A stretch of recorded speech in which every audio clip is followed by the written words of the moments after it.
Are you ready to listen to a story? Our story today features pluralization of regular nouns. Before we begin, let us find out what these words mean. Coral reef, explore, fierce. Isko-isda and his friends. Isko-isda belonged to a group of little fish. All their lives, they just stayed in the coral reef, too scared to go out into the open sea. But Isko-isda wanted to explore.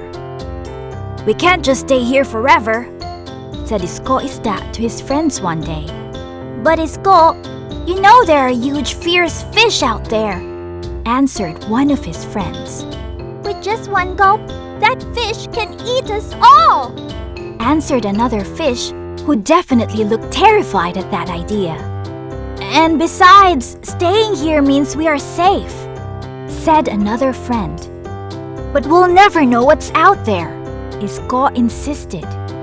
The other fish just shook their heads and continued with what they were doing, happily swimming around the colorful corals.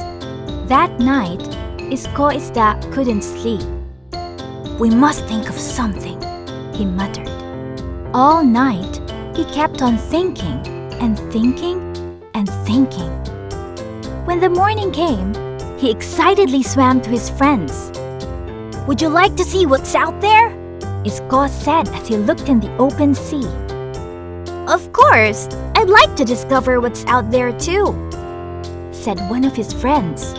"But I'm just too afraid that if I go there, the big fish will get me," he added. "But what if you're not alone?" Isko asked. "What if we all stay together?" he added. "What do you mean?" asked another curious fish. "If we swim closely together, the big fish would think we're as big as them too," Isko exclaimed. "Do you mean we'll stay together and form ourselves into a big fish?" asked another fish. "Exactly," answered Isko. "Will you do it with me?" he asked them. Some of the fish looked unsure. But finally, one fish answered, "Okay, let's do it." Soon, plenty of the other fish agreed. They practiced swimming closely together, moving to the right, then left. After some time, Isko said, "I think we're ready to go to the open sea." "Let's do it!" all the fish said. And there they were, swimming closely together, looking like one big fish. They had never been that happy and free, swimming in the open sea. They were not scared anymore because they knew they had each other. Where did the story happen?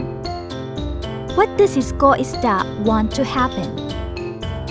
How did the other fish react to this? Why were they scared to go to the open sea? What did Isko-isda think of? What can you say about this plan? If you were the other fish, would you agree to his plan too? Why or why not? Did their plan work? Why? How do the fish feel now? Let's look at some of the sentences from our story.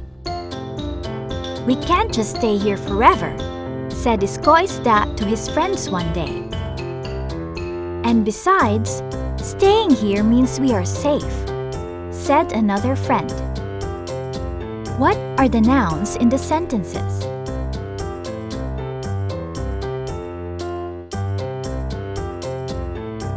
Friend is a singular noun, while friends is a plural noun. Remember, most singular nouns are made plural by simply putting an S at the end. There are many different rules regarding pluralization depending on what letter a noun ends in. If the singular noun ends in S, SS, SH, sh, CH, ch, X, or Z, add ES to the end to make it plural.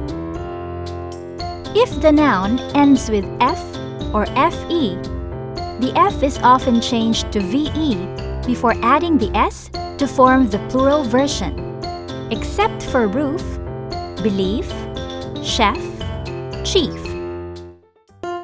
If a singular noun ends in Y and the letter before Y is a consonant, change the ending to IES to make the noun plural. If the singular noun ends in Y and the letter before Y is a vowel, simply add an S to make it plural. If the singular noun ends in O, add ES to make it plural, except for photo, piano, radio, video. Let's think of singular nouns and its plural form.